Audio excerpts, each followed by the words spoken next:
Hello bachcho, let's see the question. So the question says the complex FeH2O5NO2+ is formed in the brown ring test for nitrates when freshly prepared FeSO4 solution is added to aqueous solution of NO3 minus ions followed by addition of concentrated H2SO4.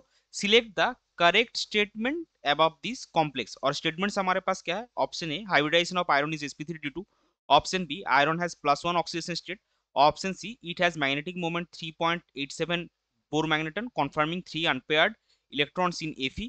और D में क्या है? All the above are correct statements. तो चलिए सबसे पहले देखते हैं इस क्वेश्चन का की कॉन्सेप्ट क्या है। सो इस क्वेश्चन का की कॉन्सेप्ट है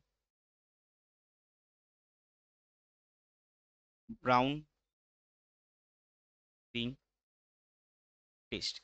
अभी देखिए यहाँ पे जो कॉम्प्लेक्स हमको गिवन है वो क्या है? FeH2O5। इसको हम ब्रैकेट में डाल रहे हैं +2। सो यहाँ पे ये जो एनो यूज ब्राउन रिंग टेस्ट में जो एनो लिगैंड होता है इसका चार्ज +1 होता है। ये ब्राउन रिंग टेस्ट से बहुत सारे क्वेश्चन कोऑर्डिनेशन से पूछे जाते हैं, तो ये आप एकदम दिमाग में रख लीजिए हमेशा के लिए। ब्राउन रिंग कॉम्प्लेक्स टेस्ट में जितने भी कॉम्प्लेक्स बनते हैं उसमें जो एनो होता है उसका चार्ज +1 होता है। वाटर क्या है? एक कंपाउंड है जिसको हम एज ए लिगैंड यूज कर रहे हैं, तो इसका चार्ज 0 होगा। और आयरन का x होगा। तो आयरन का अगर x है तो x +1 इज इक्वल टू आपको मिल रहा है +2। वाटर का 0 है तो उसको हम कंसिडर नहीं कर रहे हैं, तो x आपका कितना आएगा? x आपका आएगा +1। So oxidation state of iron is equal to +1। अभी देखिए आयरन जो है Fe, इसका आउटर इलेक्ट्रॉनिक कॉन्फ़िगरेशन क्या है? 3d6 4s2। सो आपका Fe+1 क्या आएगा? Fe+1 आपका आएगा 3d6 4s1। सो अगर हम इसका ground state electronic configuration draw करें, ग्राउंड स्टेट में अगर हम इसके इलेक्ट्रॉनिक कॉन्फ़िगरेशन ड्रॉ करें 1 2 3 4, ये आपका आ गया 4s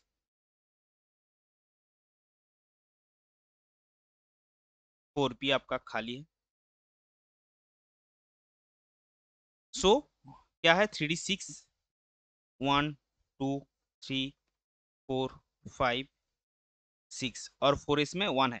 अभी देखिए जितने भी लिगैंड्स है, वाटर जो है वो वीक फील्ड लिगैंड है और एनो जो आपका है वो स्ट्रॉन्ग फील्ड लिगैंड है। सो इस स्ट्रॉन्ग फील्ड लिगैंड के लिए क्या होगा? ये जो है एक्साइटेड स्टेट में जाएगा और ये 4s, ये आपका 3d है, ये आपका 4s है, ये आपका 4p है। और 4s का जो एक इलेक्ट्रॉन है वो 3d में आके आपका जंप करेगा, 3d में आके पेयर अप हो जाएगा। सो आपका एक्साइटेड स्टेट में इलेक्ट्रॉनिक कॉन्फ़िगरेशन बनेगा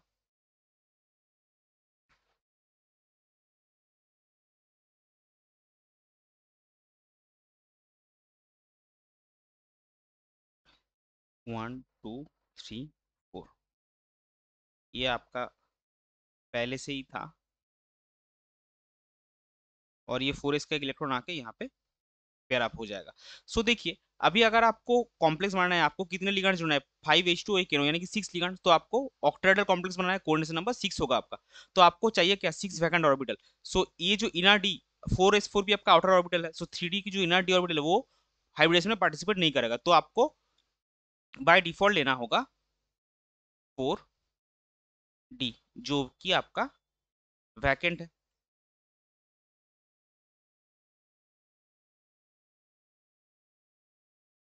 तो ये आपका हो गया 4d।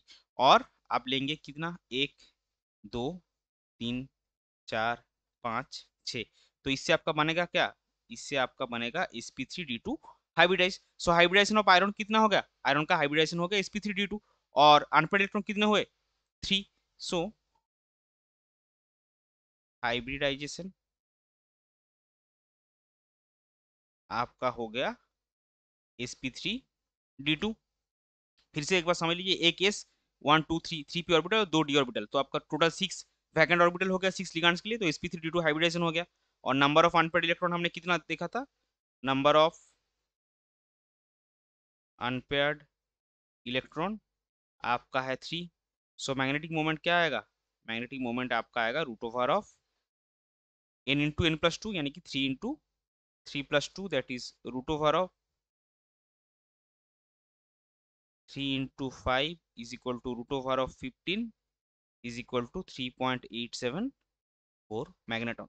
सो आपके जो ए बी सी में तीनों स्टेटमेंट है, तीनों करेक्ट है। या आयरन का जो कॉम्प्लेक्स है उसमें हाइब्रिडाइजेशन आयरन का है sp3d2, आयरन का ऑक्सीजन स्टेट +1 है, और मैग्नेटिक मोमेंट है आपका 3.87 बोर मैग्नेटॉन, जो कंफर्म करता है कि आयरन में ये 3 अनपेयर्ड इलेक्ट्रॉन है। सो आपका करेक्ट फाइनल आंसर हो जाएगा option D, that is all the above are correct statements. I hope you understood it well. Best of luck, thank you.